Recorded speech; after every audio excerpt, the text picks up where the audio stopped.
ஃபில்மிஃபை பார்த்துட்டு இருக்க நேயர்களுக்கு வணக்கம். இன்னைக்கு வந்து நம்ம சேஆர் பாலு சார் கூட தான் இணைஞ்சிருக்கோம். வணக்கம் சார். வணக்கம் சைமன். விஜய் அவர்கள் வந்து நேற்று இந்த கரூரில் பாதிக்கப்பட்டவர்கள் ஃபேமிலிஸ்ட்டை எல்லார்ட்டையுமே ஃபோன் பண்ணி பேசினதா ஒரு நியூஸ் வந்தது. அது வந்து வெளியே யாருக்கும் தெரிய வேணாம், ஏன்னா நான் உங்கள்கிட்ட பர்சனலாக பேசுகிற மாதிரி வச்சுக்கோங்க அப்படின்னு சொல்லியும் அவர் சொன்னதா நிறைய பேர் வந்து இன்டர்வியூஸும் கொடுத்துருந்தாங்க. இது எப்படி சார் பார்க்குறீங்க? இல்லை, கிட்டத்தட்ட அந்த கரூர் சம்பவம், அந்த 41 பேர் ஒரு உயிரிழப்பு, அதை தாண்டி விமர்சனங்கள் நிறைய இருந்தது. கிட்டத்தட்ட 10 நாள் ஆயிடுச்சு. விஜய் ஏன் போகலை, இன்னும் விஜய் ஏன் ஒரு சரியான இரங்கல் தெரிவிக்கல, விஜய் போயிருக்க வேண்டியது தானே, விஜய் அங்கேருந்து வந்ததே தப்பு, இந்த மாதிரியான விமர்சனங்கள் இருந்து அதன் பிறகு அது வந்து ஏறக்குறைய தமிழ்நாட்டில் உள்ளவர்கள், இந்தியாவில் உள்ளவர்களாக அதை வந்து கரூர் சம்பவத்தை அரசியலாக கையில் எடுக்க ஆரம்பிச்சிட்டாங்க. எடுத்து அது நம்ம நடந்துகிட்டு இருக்கு. நேற்று அது முந்தின நாளில் பார்த்தீங்கன்னா கமலஹாசன் போயிருந்தார். போயிருந்தப்போ அவரும் சொல்லியிருந்தார், அவங்க எடப்பாடி பேசுறது அரசியல், நான் பேசுறது மனிதம் அப்படிலாம் அளவுக்கு ஒவ்வொரு விஷயத்தை சொல்லிட்டு இருந்தாலும் இது உண்மையான ஒரு விஷயம் என்னன்னா, எனக்கு கூட ஒரு இதுவாக இருந்தது, விஜய் போயிருக்கலாமே, டக்குன்னு போயிருக்கலாமே, இப்போ கூட நீதிமன்ற அனுமதிக்காக தான் காத்துக்கிட்டு இருக்கோன்ற மாதிரியான ஒரு தகவலாக இருக்கு. ஆனால் நீங்கள் சொன்ன மாதிரி அந்த வீடியோ பேசுறது உண்மை. கிட்டத்தட்ட ஒரு 20 குடும்பத்துக்கிட்ட பேசியிருக்காரு. பேசினப்போ இது எதுவும் பதிவு பண்ணாதீங்க, யாருக்கிட்டையும் சொல்லாதீங்க, அதுக்கு ஒரு டீமே ரெடி பண்ணி அவங்கள வந்து இம்மிடியட்டாக மீட் பண்ணி ஆகணும். ஏன்னா எனக்கு தெரிஞ்ச இன்னொரு ரெண்டு நாளில் அக்கௌண்ட்டில் பணம் போடுற மாதிரி அந்த 20 லட்சம் 10 லட்சம் இந்த காசு கணக்கெல்லாம் தாண்டி கமலஹாசன் சொன்ன மாதிரி தான் அந்த உயிர்களுக்கு மதிப்பே கிடையாது. நீங்கள் எத்தனை கோடி கொடுத்தாலும் சரி அது மதிப்பு கிடையாது. அதை தாண்டி பேசுறது ஒரு வருஷம் ஃபோனில் அழுதுருக்காப்புல. ஏன்னா அந்த வீடியோ வெளியிட்டது கூட நிறைய பேர்லாம் சொல்லியிருந்தாங்க, ட்ரிம் பண்ணின்னு மீசையை ஒட்டை வெட்டிக்கிட்டு அழகுபடுத்திக்கிட்டு ரொம்ப மெலிசான குரல்ல மைக்கு போடாமல் பேசுறதுக்கே காரணம் என்னன்னா, ரொம்ப துயரத்தில் இருக்கிற மாதிரி இந்த அஸ்கி வாய்ஸ்ல பேசுறதுக்காக பேசின மாதிரி எல்லாம் விமர்சனங்கள்லாம் இருந்தது. இதுல ரொம்ப அழுது, என்ன நம்பி வந்தவங்க, நீங்க என்ன நம்பி வந்தவங்க, உங்களுக்கு ஒரு மகனாகவும் ஒரு பெண்ணுகிட்ட பேசும்போது நான் ஒரு அண்ணனாகவும் கடைசி வரைக்கும் நான் இருப்பேன், இது இந்த மாதிரி எதிர்பாராமல் நடந்த ஒரு விஷயம், நானே எதிர்பார்க்கல, அதுக்காக உங்களை நான் விட்டுற மாட்டேன் அப்படின்னு உள்ளார்த்தமா ஏன்னா நம்ம பார்க்குற நமக்கே எப்படி இருக்குதுன்னா, தனக்காக வந்த கூட்டம் அப்படின்னும் பொழுது அது எவ்வளவு பெரிய கல் நஞ்சமா இருந்தாலும் அது கரைஞ்சுதான் போகும். அப்படி பேசுறது உண்மைதான். டிவிகேன்ற கட்சின்னு எடுத்துக்கிட்டோம்னா அதுல விஜய் அவர்கள் தலைவர், கீழே அவருக்கு ஃபுட் சோல்ஜர்ஸ் அப்படின்னு சொல்லுவாங்க. அவருக்கு நிறைய பேர் இருந்தாங்க. புஷியானந்த் இருந்தாரு, ஆதவர்ஜுனா இருந்தாரு, ஜான் ஆரோக்கியசாமி இருந்தாரு, அப்புறம் நிர்மல்குமார் இருந்தாரு, ராஜ்மோகன் இருந்தாரு. இந்த மாதிரி 4-5 பேர் தான் நமக்கு தெரிஞ்சு இருந்தாங்க. ஜெகதீஷ்னு ஒருத்தர் இருந்தாரு. அன்னைக்கு நடந்த கரூர் கூட்டத்துல அவர் தான் அந்த வேன்ல குரல் கொடுத்தது பாத்தீங்களா, ஜெகதீஷ் ஆம்புலன்ஸை கூப்பிடுறீங்களா, முக்கியமான நபருங்க அவர் நீங்க குறிப்பிட்டாகணும். ஆமா, ஓகே சார், அவரும் இருந்தாரு. ஆனா இப்ப அவங்க யாருமே இல்லை. இப்ப விஜய் அவர்கள் மட்டும்தான் ஏதோ களத்துல இருக்கிற மாதிரி எனக்கு ஒரு ஃபீலிங். ஏன்னா அவங்க மேலெல்லாம் கேஸ் இருக்கு, சரி, அவங்க எங்க இருக்காங்கன்னே தெரியல, தலைமறைவுன்னு சொல்றாங்க.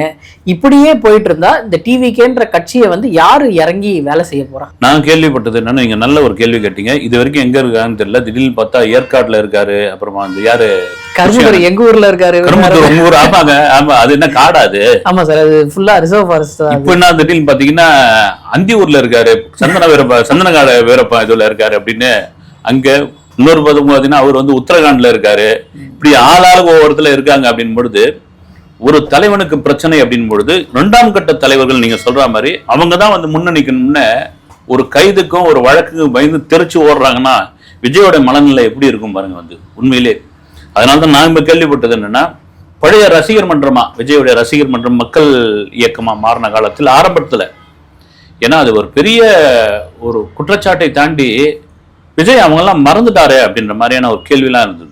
ஏன்னா எஸ்எஸ்சி அவங்கள இன்னைக்கு நீங்க உச்ச நட்சத்திரமா வளர்ந்துட்டீங்க, இன்னைக்கு ஒரு அரசியல் தலைவராக மாறிட்டீங்க, தாவேக்கு அப்படி ஒரு பெரிய ஆள் ஆயிட்டீங்க, இன்னைக்கு 250 கோடி கொடுத்து உங்களை படம் தயாரிப்பதற்கு கியூல நிக்கிறாங்க. அந்த அடித்தளமான நின்னவன் யாரு, போஸ்டர் ஒட்டினது யாரு, அந்த மன்றத்தை பார்த்துக்கிட்டு யாரு, அப்ப ரசிகர் மன்றத்துக்கு டிக்கெட் ஒன்று கொடுப்பாங்க 9 மணி காட்சிக்கு, அதை கொண்டு போய் வித்தது யாரு, அதை வித்துதான் நீங்க பேனர்லாம் வைக்க முடியும். உங்களுக்கு போஸ்டர் ஒட்டினது யாரு? அவங்கெல்லாம் ஒரு கட்டத்துல வளர்ந்த பிறகு அப்படியே இடது கையில தூக்கி போட்ட மாதிரி போட்டாச்சு. இன்னைக்கு அவங்க என்ன பண்ணிருக்காங்க, நம்ம கேள்விப்பட்டது விஜய் கிட்டே சில பேர் பேசிருக்காங்க, பழைய ஆட்கள்லாம் பேசி, நாங்க உங்க முன்னாடி கற்பூரம் அடிச்சு சத்தியம் பண்றோம், உங்களை விட்டு போக மாட்டோங்க, நாங்க எந்த சூழ்நிலையும் நாங்க போக மாட்டோம், அந்த பாசம் நாங்க உங்களை ஆரம்பத்துல இருந்து பாத்துன்னு வரோம்னு விஜயை நிகழ்ந்து போயிட்டு இருக்காரு. எனக்கு தெரிஞ்சு பாத்தீங்கன்னா ஒரு டாக் ஓடுது, எந்த அளவுக்கு உண்மைன்னு தெரியல. எஸ்எஸ்சி இந்த கட்சியினுடைய பொதுச் செயலாளர் ஆக போகிறார். அப்படின்ற மாதிரி ஒரு தகவல் இருக்குது வந்து. ஏன்னா அவர் வரட்டமாப்பான்னு கேட்டிருக்காரு பொழுது, இல்லை நீங்க வராதிங்கப்பான்னு சிஎம் கிட்ட பேசட்டமான்னு வேற கேட்டிருக்காரு. இது காரணம் என்னன்னா, அது வந்து கோழைத்தனமோ அல்லது பின்வாங்குதலோ கிடையாது. வந்து ஒரு ஒரு ஒரு அப்பனுக்கு மட்டும்தாங்க தெரியும் வந்து ஒரு மகனுடைய வழி என்னன்னு. நீங்க 1000 பேர் இருக்கலாம், ஒரு அம்மா அப்பாவுக்கு மட்டும்தான் சொல்லலாம். நீங்க 1000 பேர் நண்பர் இருக்கலாம், எனக்கு அவர் தாங்க ரத்தம் கொடுத்தாருன்னு சொல்லலாம், என்னை வந்து அப்படியே தூக்கி மனம் தாங்க என் நண்பன் சொல்லலாம். நீங்க அதுக்காக நட்பை நான் கொச்சப்படுத்தல. ஆனா உங்க கூட உங்களை அதாவது வந்து இவங்களை நம்பி இருந்த ஆட்கள் தானே நீங்க வந்து இவங்க தானே நம்ம அரணா இருப்பாங்கன்னு பார்த்தா, ஒரு சம்பவம் ஆள் தெரிச்சு சூடத்தாங்க மாதிரி தெரிச்சு ஓடி போயிட்டாங்கன்னு எப்படி இருக்கும் அந்த மணல்ல. எல்லாம் நான் கேள்விப்பட்டது என்னன்னா, சுவிட்ச் ஆஃப், எங்கேயுமே யாரும் தொடர்பு எல்லைக்கு வெளியே இருக்காங்களா. அது இப்ப யார் வந்து அவருக்கு பெரிய ஆறுதலா இருக்குது, யார் கைட் பண்ணிட்டு இருக்குதுன்னா எஸ்ஐசி தான் வந்து. அப்ப யார் வராங்க வந்து, பெத்த அப்பா தான், 1000 இருந்தாலும் அப்பா அப்பா தான், அம்மா அம்மா தான். சார், பிஜேபி வந்து டிவிகேவை வந்து அரவணைச்சிக்க போறாங்க அப்படின்னு சொல்லி நிறைய டாக் வந்தது. இந்த பிரச்சனையில இருந்து விஜய் அவர்களை காப்பாத்தி அவங்க வந்து அரவணைச்சிக்க போறாங்க அப்படின்னு சொல்லி நிறைய டாக் இருந்தது. பட் பொது வெளியில எதுவுமே பெருசா வரல. இன்னைக்கு வந்து சுப்ரீம் கோர்ட்ல பிஜேபி சைட்ல இருந்து ஒரு கேஸ் போட்டிருந்தாங்க. அது வந்து சிபிஐ விசாரணைக்கு மாத்தணும் அப்படின்ற ஒரு விஷயம். டிவிகேவே போடாத கேஸ் வந்து பிஜேபி சைட்ல இருந்து விஜய் அவர்களுக்கு சப்போர்ட் பண்ணி போட்டு அது வந்து அடுத்த ஹியரிங்க்கு போற அளவுக்கு இப்போ முடிவு பண்ணியிருக்காங்க. இது மூலியமா நம்ம வந்து பிஜேபி ஸ்ட்ரைட்டா விஜய் அவர்களை வந்து ஒரு டார்கெட் பண்றாங்களோ, இல்லை அவங்கள வந்து நம்ம கூட்டணிக்குள்ள சேர்த்துக்கணும் அப்படின்னு சொல்லி நினைச்சுக்கிறாங்களோ அப்படின்ற ஒரு ஃபீல் வருது. இல்லை, அது அரசியல் இது அப்படித்தானே வந்து உங்களுக்கு அரசியல் ஆட்டம்னாங்களே, சதுரங்கம்னு இல்லைங்களா. அதுல யார் வெட்டுப்படுறது, யார் வந்து உள்ள இருக்கிறது, எப்படி ஆடுறது, இது ஒரு ராஜதந்திரமான ஒரு விஷயம். இப்போ இங்கே பிஜேபி தமிழ்நாட்டில் ஒரு ஸ்ட்ராங்கான இடத்த பிடிக்கணும் அப்படின் போது எலெக்ஷன் வந்தாச்சு, வந்தோம் ஒரு 7 மாதம் இருக்குது அப்படின்ற பொழுது உள்ளே இறங்கி அவங்க வேலையை தான் பார்க்க தான் செய்வாங்க. ஒரு டிவிகேவோட மாஸ் ஒரு 4-5 மாநாட்டிலே காமிச்சாச்சுன்னு பொழுது, ஓ ரைட்டு, ஏற்கனவே ஒரு கூட்டணி அதிமுகவோட ஒரு கூட்டணி இருக்குது. எடப்பாடி பழனிசாமி அரூரில் பேசின ஒரு கூட்டத்தில் வந்து அங்கே தாவேகா கொடியையும் காமிச்சிருக்காங்க. ஏறக்குறைய அந்த கூட்டணி உறுதின்ற மாதிரி ஒரு விஷயம் இருக்குது. ஆனால் தாவேகா தரப்புல இருந்து ஒரு பதிலும் இல்லை. பிஜேபி ஒரு பெரும் ஆர்வத்தில் இருக்காங்க, அதுல மாற்று கருத்து கிடையாது. ஏன்னா அவங்களுக்கு வந்து ஒரு அதாவது வந்து பொதுவாகவே என்ன ஒரு பிஜேபின்னு நான் சொல்ல வந்து எதிர்கட்சியா திமுகவுக்கு எதிராக இருப்பவர்கள்னா, நாம தோத்தா கூட பரவாயில்ல, திமுக வரக்கூடாது 2026 அந்த மாதிரி ஒரு கங்கணம் கட்டின்னு இருக்காங்கன்னு கூட சொல்லலாம். அதுக்கு விஜய் எடுத்திருப்பாங்க. விஜய் தரப்புல இருந்து இன்னும் பதில் இல்லைன்னு போது பதில் வரதான் செய்யும் அப்படின்ற அளவுக்கு அவங்க ஃபோர்ஸா ஒரு பக்கம் ஒர்க் பண்ணிட்டு இருக்காங்கன்ற மாதிரி ஒரு கேள்விப்பட்டேன். விஜய் அவர்களுக்கு பிஜேபின்ற ஒரு கட்சி வந்து பாசிச கட்சி, அதை வந்து சென்ட்ரல்ல அவர் வந்து பிஜேபி தான் எதிர்க்கிறாரு. அப்படி இருக்கும்போது கூட்டணிக்கு பாசிபிலிட்டிஸ் இருக்குமா சார்? காலங்கள் மாறும்போது காட்சிகள் மாறும், நம்ம அடிக்கடி சொல்லுவோம். அது மாதிரி வந்து என்ன வேணாலும் நடக்கும். அசைன்மெண்ட் வந்து இங்கே அரசியல் தானே. இது வந்து நீங்கள் ஒரு சிக்கலில் மாட்டிக்கிட்டீங்க அப்படின் போது கூட இருக்கிறவங்க பூரா ஓடி போயிட்டான் போது ஒருத்தனுடைய மனநிலை எப்படி இருக்கும்? இப்போ ஒரு குழிக்குள்ளே விழுந்த பிறகு வந்து பக்கத்து கூட வந்தவங்க எல்லாம் ஓடிட்டாங்க, யாரும் கை கொடுத்தல. எங்கேயோ உங்களுக்கு எதிரியா இருக்கிற ஒரு நபர், நீங்க அவரை விமர்சனம் பண்ண ஒரு ஆளு போடுங்க கயிறை போடுறேன் எழுதி ஏறி வாங்கணும் போது என்ன ஆயிடும் உங்களுக்கு வந்து, இப்போ எவ்வளவு பெரிய ஆள் வந்து அப்படின்ற ஒரு மனநிலை தான் வந்து. அதை தாண்டி வந்து அரசியலுக்குள்ள வந்துட்டா சில நேக்கு போக்கெல்லாம் ஒண்ணுமே பண்ணவே முடியாது வந்து. நீங்க அதுதான் வந்து இந்த கூட்டணின்ற விவகாரம் வந்து இடையிலெல்லாம் பேசிட்டு இருந்தாங்க. அதிமுக வந்து தாவேகாவுடன் வைக்குமா அல்லது வந்து தாவேகா தனிச்சு நிற்குமா அப்படிலாம். எனக்கு தெரிஞ்சு பாருங்க, பிப்ரவரி மாதம் ஒரு கையெல்லாம் கோத்து நிற்கிற மாதிரியான ஒரு மாநாடு நடக்க போகுது. அந்த மாநாட்டில் எல்லாம் தெரிய போகுது. சார், இப்போ இந்த கரூர்ல நடந்த சம்பவத்தால இவங்க டிவிக்கு பிளான் பண்ண ஹோல் ஷெட்யூலுமே ஒரு ஹோல்டில் இருக்கு. இவங்க வந்து 2 வாரத்துக்கு எதுவுமே இல்லைன்னு சொல்லி அஃபிஷியலா சொல்லிட்டாங்க. அடுத்து வந்து எப்போ சார் இது ரீஸ்டார்ட் ஆகும், இல்லை ரீஸ்டார்ட் ஆகுமா? ஏன்னா அவர்கள் சொன்ன மாதிரி 2ஆம் கட்ட தலைவர்கள் யாருமே கிடையாது. அப்படி இருக்கும்போது யார் இதை பிளான் பண்ணுவா, என்ன பண்ணுவாங்க? இது மறுபடியும் வந்து ஒரு பிரச்சார பயணமாக இது இருக்கிறதுக்கான வாய்ப்பு இல்லை வந்து. இப்போ கூட யாரோ ஒருத்தர் சொல்லியிருக்காங்க வந்து அவருக்கு வந்து ஒரு பொதுவாகவே வந்து ஒரு தனி மைதானம் மாதிரி அல்லது ஒரு பொதுக்கூட்டம் நடத்துறதுக்கு ஒரு இடம் கொடுத்து வருங்க. போலீஸை கூட பர்மிஷன் கேட்கும்போது நீங்கள் தனியார்கிட்ட போய் பர்மிஷன் கேளுங்கன்றாங்க.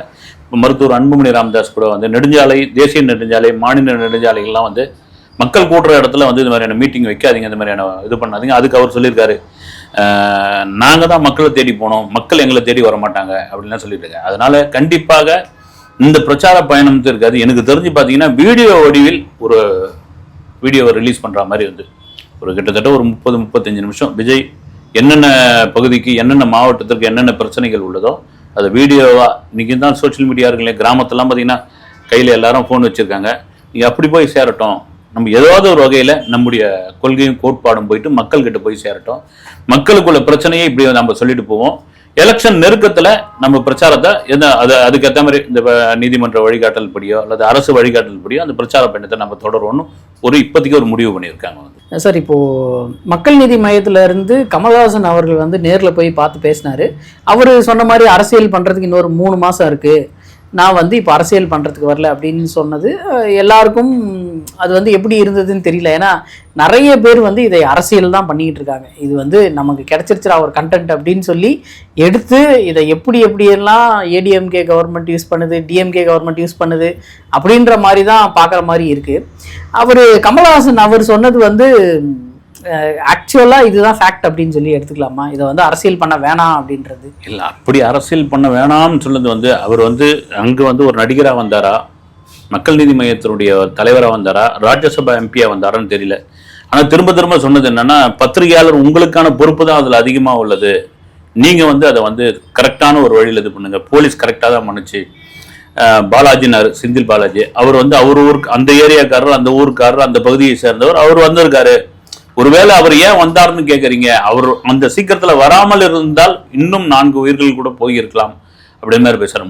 முழுக்க அவர் வந்து ஒரு திமுகவினுடைய என்ன சொல்றது, நான் ஒரு அந்த கூட்டணியில இருக்கிறேன், நான் அவங்க கொடுத்த ராஜ்யசபா எம்பி தான். ஏன்னா அண்ணாமலை கூட பேசியிருக்காரு வந்து ஒரு ராஜ்யசபா சீட்டுக்காக ஆன்மாவே விற்றவர் அப்படின்னு சொல்லி இன்னைக்கு பேசியிருக்காரு வந்து. ஆனால் அதெல்லாம் தாண்டி கமலஹாசன் வந்து பொதுவாக எனக்கு தெரிஞ்ச வரைக்கும் பார்த்தீங்கன்னா பொது பிரச்சனைகளுக்கு வந்து ஒரு முதல்ல குரல் கொடுக்கக்கூடியவர் வந்து. இன்னைக்கு அவருடைய நிலைப்பாடு வேறவா இருக்கலாம், அவர் வந்து யாரையாவது சார்ந்து இருக்கலாம், அப்படி விமர்சனங்கள் பண்ணா கூட இல்லை ஒரு நல்ல விஷயம் என்னன்னா பத்திரிகையாளர் மடக்கி கேட்குறாங்க. விஜயை பற்றி ஒரு வாரத்தை கூட அவர் பேசவே இல்லை, கடைசி வரைக்கும் பேசவே இல்லை. கடைசியாக விஜய் அவர்கிட்ட கேட்க வேண்டிய கேள்வியெல்லாம் எங்கிட்ட ஏன் கேட்டீங்க நீங்க அப்படின்ற அளவுக்கு சொல்லிட்டு அவர் கிளம்பிட்டார் வந்து இந்த நிதி கொடுத்தது கூட சொல்லியிருந்தார் வந்து. இதுல எவ்வளவு கொடுக்கறது முக்கியம் இல்லை, அதை தாண்டி இந்த மக்களுக்கு எந்த அளவுக்கு நம்ம வந்து இதை கை கொடுப்போம், இதுக்கு வந்து ஒரு ஆறுதல் சொல்லுவோம் அப்படின்னு 1000 தான் சொன்னோம். நீங்க சொன்ன மாதிரி சைமன் இது எல்லாரும் அரசியலை தான் கையில் எடுத்துட்டாங்க. அதை தாண்டி வந்து விசாரணை ஒரு பக்கம் இருக்குது வந்து. இது வந்து விபத்தா இல்லது வந்து சதியா அல்லது வந்து என்ன நடந்தது அப்படின்றதுக்கான விசாரணை ஒரு பக்கம். அறிக்கை வந்து இந்த 8 எம்பிக்கள் கொண்ட குழு ஒரு அறிக்கையை கொடுத்துட்டாங்க. இப்போ உச்சநீதிமன்றத்தில் நீங்கள் சிபிஐ விசாரணைக்கு வந்து நீங்கள் மனு தாக்கல் செய்யலான்னு உச்சநீதிமன்றத்தில் சொல்லிட்டாங்க. இங்கே வந்து தமிழக அரசு போட்டிருக்கிற அந்த ஒரு நபர் கமிஷன், அது ஓய்வு பெற்ற நீதிபதி, அந்த அறிக்கைக்காக வெயிட்டிங்கில் இருக்காங்க. இப்படியாவது போயிட்டுருக்கு.